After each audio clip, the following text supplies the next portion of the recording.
Mesdames et messieurs, joyeux Noël et bienvenue aux 19h de ce 25 décembre. Il sera consacré en majorité à la commémoration de la naissance de Jésus-Christ. Partout au Burkina et tels des rois mages, les fidèles chrétiens ont pris d'assaut les églises et les temples pour se rappeler la naissance de celui qui a donné sa vie pour laver les péchés de l'humanité. Dans ce journal, il sera également question d'un bilan, celui d'une agence de voyage qui a participé à l'organisation du Hajj 2018. Qu'est-ce qui a marché et qu'est-ce qui ne l'a pas été pour cette agence? Les réponses vous seront données dans quelques instants. Mesdames et messieurs, une fois de plus, joyeux Noël. Dans la région de l'Est, il nous est revenu une célébration de la nuit de la Nativité dans une ambiance sobre. À Fadangourma, par exemple, pour des raisons de sécurité, la messe de la nuit du 24 décembre a été ramenée à 16h. Les fidèles chrétiens ont profité prier pour le retour au calme dans la région de l'Est. Chantal Ouedraogo. Noël célébré par anticipation, ici à la cathédrale de Fada, pour des raisons d'insécurité. Un réaménagement qui justifie la faible mobilisation, mais n'entame pas la joie et l'espérance des fidèles catholiques en cette nuit de la nativité du Christ. Nous sommes très contents de la naissance du Sauveur. Espérons qu'il va nous sauver, particulièrement à l'Est ici. Il y a trop d'insécurité dans ces derniers temps. En tout cas, on a beaucoup prié pour ça. Pour nous chrétiens qui avons la foi, on peut dire qu'avec telle célébration, nous avons plus de force pour pouvoir tenir debout et marcher dans la prière pour ne pas céder. Situation oblige, l'homélie de cette célébration se résume à des intentions de prière pour la paix et la sécurité. L'évêque invite par ailleurs les fidèles à ouvrir leur cœur au pardon, à l'unité et surtout la pleine collaboration de toute la population dans la lutte contre l'insécurité. Nous prions pour demander à Dieu la paix. La paix, non seulement pour notre région, mais pour tout notre pays et pour la sous-région. Voilà. Nous demandons au Seigneur, qui est le prince de la paix, de nous délivrer de ceux qui veulent détruire cette cohésion qu'il y a entre les Burkinabés. La célébration de la nativité de Jésus a été simplifiée dans les différentes églises. N'empêche que le réveillon de Noël s'est poursuivi de plus belle dans les familles. À Dori, les fidèles chrétiens ont bravé le froid de la nuit d'hier pour commémorer la naissance de Jésus-Christ. Ils avaient à leur côté des représentants de la communauté musulmane.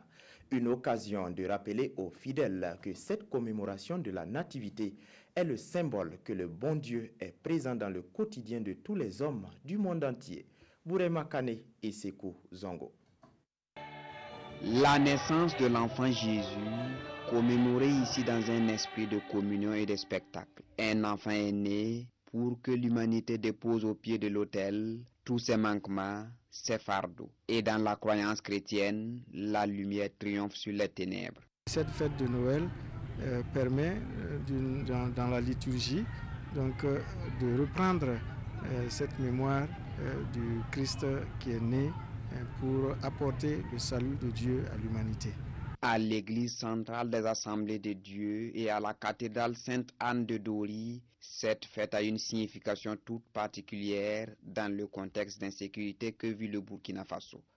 La célébration du mystère de Noël peut nous aider donc à raviver notre espérance parce que lorsque Jésus est né, le monde n'était pas plus serein, plus facile qu'aujourd'hui. C'est un grand jour pour nous, surtout nous des chrétiens. Et bon, c'est la fête de tout le monde. Aujourd'hui, vous avez vu que le grand imam de Dori a été présent même à l'église pour célébrer avec nous. La communauté musulmane accompagne ainsi les chrétiens dans cette célébration. Une présence qui témoigne de la fraternité et de l'entente entre les confessions religieuses. Également dans la cité du Bankui, les fidèles chrétiens ont veillé pour attendre le Christ. Cette attente a été meublée de louanges et de chants. Les fidèles chrétiens de Dédougou ont également prié pour la paix au Burkina. Lassina Ouattara et Karim Ouedraogo. C'est dans la joie que les fidèles chrétiens de la cité de Bangui ont accueilli la naissance du petit Jésus. À la cathédrale Sainte-Anne comme à la paroisse Sainte-Trinité, le réveillon est placé sous le signe de l'amour. Que Noël soit pour nous la fête de l'humilité, car le Fils de Dieu s'est fait tout humble, tout petit enfant pour se donner à nous. Que Noël soit pour nous la fête de la paix, que chacun fasse la paix dans son cœur, dans son entourage, et que la paix règne dans nos familles, dans notre sous-région et dans notre pays. La paix, les fidèles disent aussi l'appliquer tout au long de leur vie. La Noël de cette année-là, elle est très bonne. On sent la joie, on sent la fraternité, donc c'est vraiment la naissance de Christ. On sent qu'il y a vraiment l'amour entre les chrétiens et les autres. Il faut apprendre également aux tout petits à s'abandonner et à se laisser conduire par les adultes. Car le petit Jésus, c'est à cause du petit Jésus que Noël est la fête des tout petits. Il s'est laissé conduire et c'est ainsi qu'il a grandi en sagesse et en âge devant Dieu et devant les hommes. Au-delà des festivités, le père évêque du diocèse de Dédougou, Monseigneur Bonaventure Ki, appelle chacun à avoir un comportement qui fera de lui un témoin de Jésus-Christ. Tout comme à Dédougou, Fadangourma et à Dori, les fidèles chrétiens de Gawa ont commémoré la nuit de la Nativité. À la cathédrale Sacré-Cœur de Gawa, ils étaient des centaines pour la circonstance. Dans une ambiance de joie et d'adoration, ils ont prié pour un Burkina prospère. Bernard Kombelem et Ahadi Sandamba. Cette nuit-là, elle est celle de la joie, car le Verbe s'est fait chair. Christ, sauveur de l'humanité, est né. Ici, à la cathédrale Sacré-Cœur de Gawa, l'on célèbre dans la solennité la naissance du tout petit Jésus. J'ai insisté d'abord sur le thème de la joie, invitant tous les catholiques à être dans la joie, une joie profonde. Ce n'est pas une joie éphémère là, c'est une joie en Dieu. La joie de savoir que Dieu est avec nous, Dieu nous accompagne, Dieu veut notre bonheur. Et c'est pour nous sauver qu'il a envoyé son Fils Jésus-Christ en notre monde, pour nous apporter la paix, le réconfort, la consolation. Chants, louanges, adoration et prières sont les temps forts de ce rendez-vous annuel. Et les fidèles catholiques de la cité de Bafouilly sont sortis nombreux pour accueillir le petit Jésus, mais aussi prier pour la paix et la cohésion sociale au Faso. Avec ce temps bizarre dont on a prié pour la paix, pour le Burkina Faso, pour la famille aussi, voilà.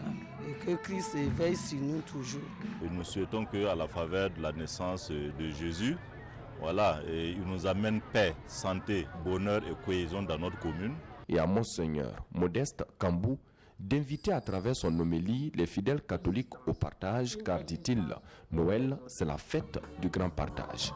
À cette veillée, l'on a également prié pour les malades et tous ceux qui souffrent dans leur corps et leur âme. Le dimanche passé, c'était Noël avant l'heure à la RTB2 au bassin. La mutuelle des travailleurs de la RTB2 Bobo et le Père Noël ont fait un clin d'œil aux enfants. Ces derniers ont reçu de nombreux cadeaux. Retour sur cet événement avec Drissa Traoré et Rachid Sawadogo. Le Père Noël à la RTB2 au bassin. Il est là pour partager sa joie avec les enfants du personnel de cette chaîne de proximité. Comme les années précédentes, l'homme au costume rouge et à la barbe blanche est venu les bras chargés de présents. Je suis venu voir le Père Noël, il est gentil, il nous a donné des cadeaux. Le Père Noël a distribué des cadeaux. J'ai eu une camionnette, je suis très contente. Ce moment de plaisir au profit des tout-petits est l'œuvre de la MUTRAB, la mutuelle des travailleurs de la RTB2 Bobo Dioulasso. La mutuelle est une structure sociale. Chaque année, elle s'évertue à trouver des solutions pour le personnel qui est toujours mobilisé au sein de la maison pour travailler. Du coup, leur vie sociale est chaque fois un peu touchée parce qu'ils n'ont pas assez de temps pour se consacrer à leurs enfants. Donc, on initie chaque année un cadre de retrouvailles pour qu'on puisse envoyer nos enfants et ça permet aussi aux familles de se connaître. C'est une très belle initiative dans ce sens que ça permet à nos enfants de se retrouver, de fraterniser et du même coup découvrir le lieu de travail de leurs parents. Et ça va aussi contribuer à l'épanouissement de ces enfants. Pour les années à venir, le Père Noël promet de nouvelles visites et encore plus de cadeaux aux enfants des travailleurs de la RTB de la région des Hauts-Bassins. Tout autre chose à présent et nous allons parler de Hajj 2018. L'agence de voyage Al Nasr a participé à convoyer des pèlerins de Ouagadougou à la Mecque. Après l'événement, l'heure est au bilan pour cette agence de voyage. Lors d'une assemblée générale, les responsables de l'agence ont fait le point sur les manquements ainsi que les imperfections rencontrées. Kadi Sanogo. Les agences de voyage du groupe Al Nasr dressent ici leur bilan après le Hajj 2018. Il s'agit du bilan moral et financier. Et cela dans le but de se perfectionner pour les prochaines organisations. Tout a été fait, Dieu merci. C'était au niveau des cotisations qu'on avait des soucis. Et on a donné des délais à tous ceux qui sont dans le groupe pour venir honorer leur retard. Ce qu'on veut retenir est que les gens sont très satisfaits du bilan. Cependant, quelques insuffisances ont été relevées par les participants. Il s'agit des difficultés liées à l'organisation et au transport. Les difficultés rencontrées, c'est au niveau de l'Arabie Saoudite. Ça, c'est sur les logements Mina, Mecque. Ça, c'est le quotidien de toutes les organisations du Hajj. En termes de perspective, les participants recommandent que les inscriptions du Hajj 2019 soient faites dans les meilleurs délais afin de ne pas revivre la situation de l'année dernière. Pour tout dire, nous sommes déjà en retard. Voilà, nous sommes déjà en retard. À la date d'aujourd'hui, on devait savoir, le lancement devait être fait, l'édition 2019 devait être lancée. La fêtière de la vingtaine d'agences de voyage pour le Hajj demande aux premiers responsables de faire en sorte que d'ici à janvier 2019, elle puisse disposer de toutes les informations. C'est dans l'ambition de respecter le calendrier qui sera établi par l'Arabie Saoudite. Ainsi s'achève ce journal que j'ai eu du plaisir à vous présenter. Merci de nous avoir suivis et bonne reprise de travail. Bonsoir.